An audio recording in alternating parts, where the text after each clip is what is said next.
What's up guys? Today we are going to be starting this recipe off very fast by having our water already boiling on the stove top to make this macaroni and cheese. We are going to be adding about half of the box of the noodles that are macaroni elbow noodles.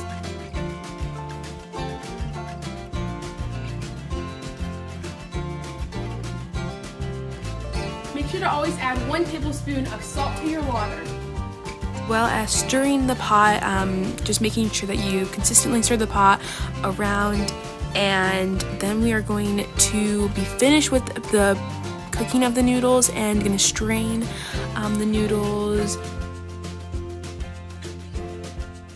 So Cindy, tell us what you're doing. I'm making homemade macaroni and cheese, but what's special about this recipe, Laura, is you don't have to make a white sauce. There you go. This is how the Amish in northern Indiana do it. There you go. Okay. So right now we're grating the cheese, and the reason why we're grating the cheese instead of using store-bought cheese, I'm sure you know. Tell the audience why. Well, pre-shredded cheese has a different coating on it, so it doesn't get that melted, delicious taste, but when you do it fresh and natural, it just gives that extra creamy and cheesy flavor that's what you want. 100%.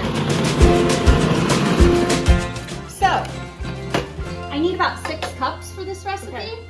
and I was almost at 6 cups, but who doesn't want a little extra cheese with their macaroni and cheese? Am I right? Am I right? Yeah, you're So, we're gonna do a little extra and make Okay. sure we have extra to put on the top. You know when it melts in the oven and you got that, that little crunchy when the cheese bakes and it's like brown, almost burnt, like that but crumble. fried cheese. Comment down below. Comment down below if you love that feeling of macaroni and cheese. Yeah. So we're gonna wait for our noodles to get done, and then I'll show you how to mix it all up. Perfect. Let's go to the next step. Oh my god.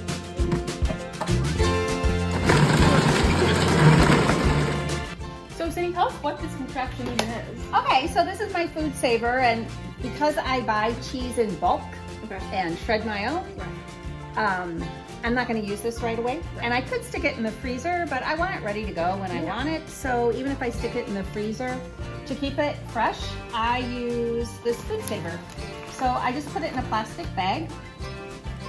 And first thing I'll do is kind of measure out how much I need of it. I don't need much, so I'm going to go ahead and cut it off. Seal the one end. Right now it's open on both ends. Okay. So I want to seal one end and then put my food in it.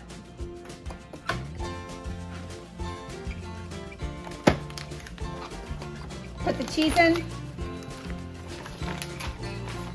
I suppose I didn't have to cut off the label bit, but that just helps me remember what kind of cheese it is. You can also write it here, but you know, whatever.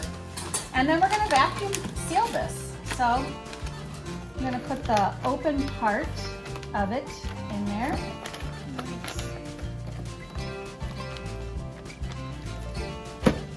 And lock it closed.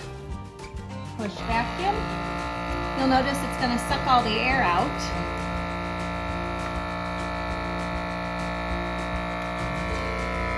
Because as you know, it's air that makes our food go bad.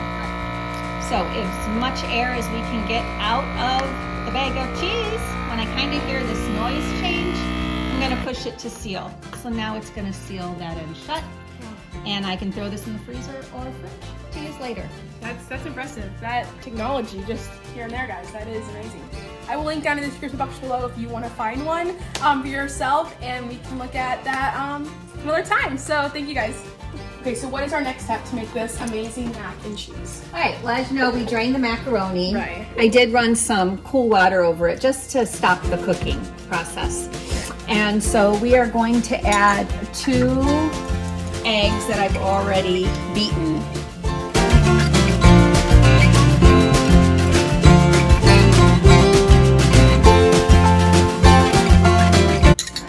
To the macaroni.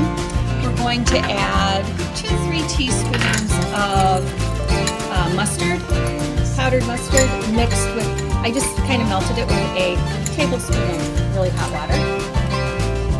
Nice. So I'm just going to rinse that out a little bit. To allow it to have more of the noodles will have that.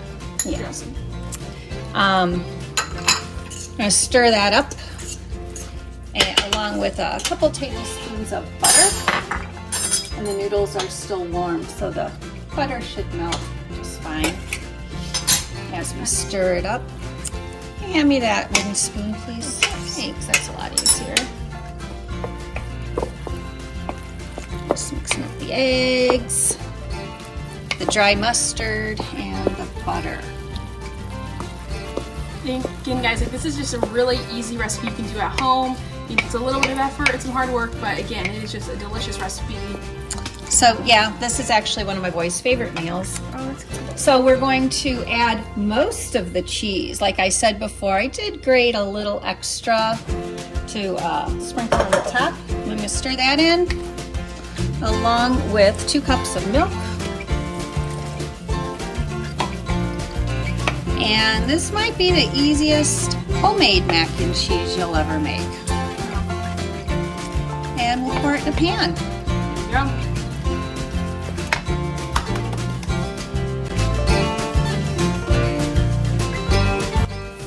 I like to spray my pans with a little nonstick spray, and Oh, wow, perfect. pour it in there. So you said it was one of your boys' favorites. How many boys do you have? I have 4 boys, So, and over the years we have eaten more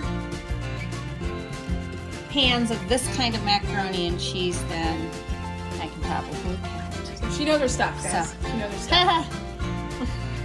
I will say one mistake I have made is I forget to cover it when you bake it. So make sure you cover it when you're baking it until like the last 10 or 15 minutes, and then take the foil off, and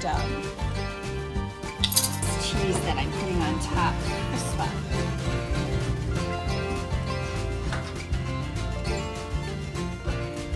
All right, and there you go. Best ever.